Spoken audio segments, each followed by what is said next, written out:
very warm welcome to Daily Dispatch powered by HSBC. I'm Priya Sheth, and joining me on this very interesting conversation today is Abel Joseph from IEL. Thank you very much, Abel, for joining us today. Big news coming out.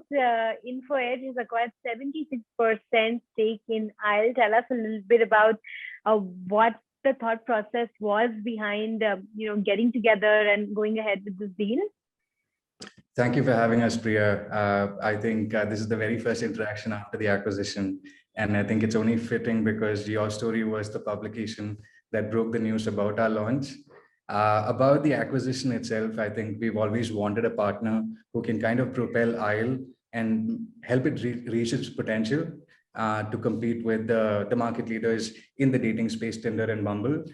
And who better than InfoEdge, who's been running one of the leading matrimony sites and also has other properties and has invested in startups. And so, we felt like they are the perfect partner to take IEL to the next stage.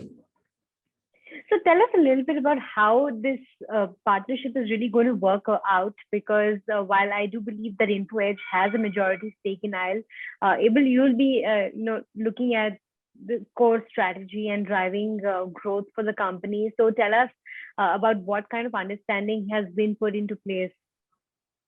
So I think the entire team is going to be doing exactly what we used to do. We're just going to scale a little more than what we have been doing. IEL is going to work independently. I'm going to be leading strategy for IEL, but of course the knowledge that InfoEdge has sort of accumulated over the past few decades, that would obviously be exchanged. We'll be exchanging notes very often on how Jeevan scaled and some of the notes that we have as well. And I think we would kind of be able to completely cover the Indian demography, right? Not just in India, not specifically only like tier 1, but also tier 2, tier 3, and also the NRI market. And yeah, I think, we are yet to sort of figure out everything as to how we would be collaborating, but we'll be working independently and yeah, we're just going to be scaling. And I think that's probably the word that the word of the day is. And even internally, we're discussing about certain things that we can potentially do for us to be able to reach certain goals. Right. Scale is the buzzword according to the kind of growth trajectory that we can expect going forward. But Abel, tell us a little bit about, when you talk about scaling the company going forward, do you mean penetrating deeper into the areas that you're already present in? Because I do believe that you've been working a lot around getting regional channels opening up for the tier 2, tier 3 cities, as well as the hinterland. So tell us a little bit about, when you mean scale, what exactly would this really mean in the Indian context? So the dating industry in itself is not a winner takes all sort of a market. There would be a few winners. And when you look at the West, there are very specific ethnicity based dating apps that do extremely well. There are apps for Latinos, there are apps for the Black community, etc. And we've always sort of looked at the West and sort of watched if India is ready for something like that. And the moment TikTok was released, and we felt that tier 2 and tier 3 are phone savvy enough to not just display their talent online, but also to kind of, use phones to make purchases, e-commerce, Uber and Ola, Swiggy, Zomato, etc. We thought, why not help them find love as well? And so we launched a few vernacular dating apps, starting with Arike in Kerala, Anbe in Tamil Nadu, and Neeto for Telangana and Andhra. And I think now the goal is for us to really penetrate into tier 2 and tier 3 and make sure that we have captured the sentimental value there. So all of these apps are personalized for the people that we're building for. So for instance, the app in Tamil Nadu, we have references to Rajnikant and Kamal Hassan. And so we want to kind of build a wall and really make it Western or even other country applications and companies to be able to come to India. And basically, it's all been, products that are built outside, shipped to India. And now I think, we're creative enough to build applications for ourselves. So that is the goal. We definitely want to go deep, and the time has come.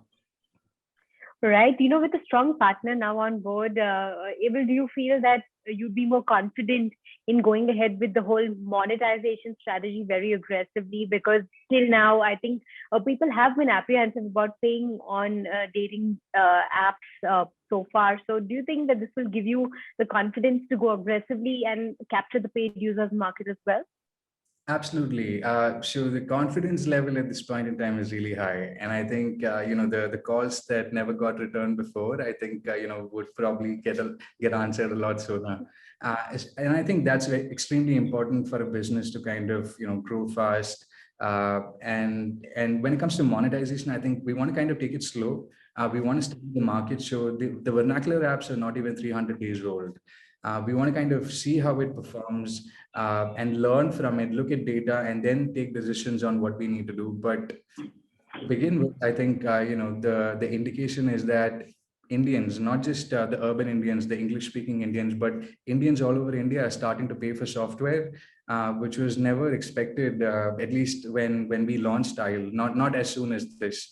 But yeah, we're going to be looking at data and taking decisions based on which the monetization strategy would change from here on. Right. It will also revenue numbers may change. Tell us a little bit about what kind of metrics we can expect. I'm sure you've put together a roadmap in terms of the kind of growth that you'd like to achieve over the next couple of years.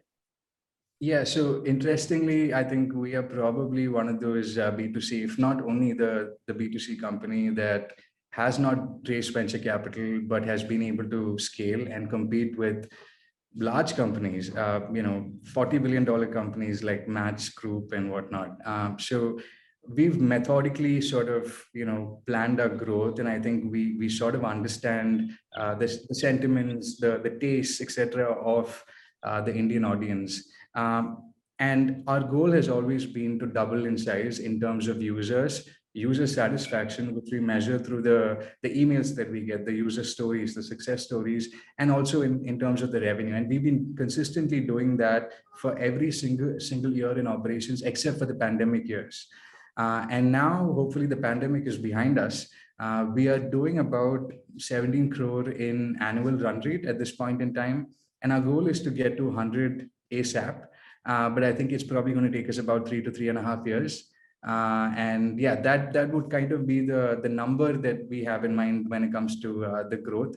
But overall, I think we want to be the number one player in the dating industry. I think we have two American players, Tinder and Bumble, who's been doing extremely well. But I think they're also shipping a product that is not customized for our culture. And so they kind of, when it comes to marketing, the marketing is in such a manner that we kind of changed to become a lot more like Californians.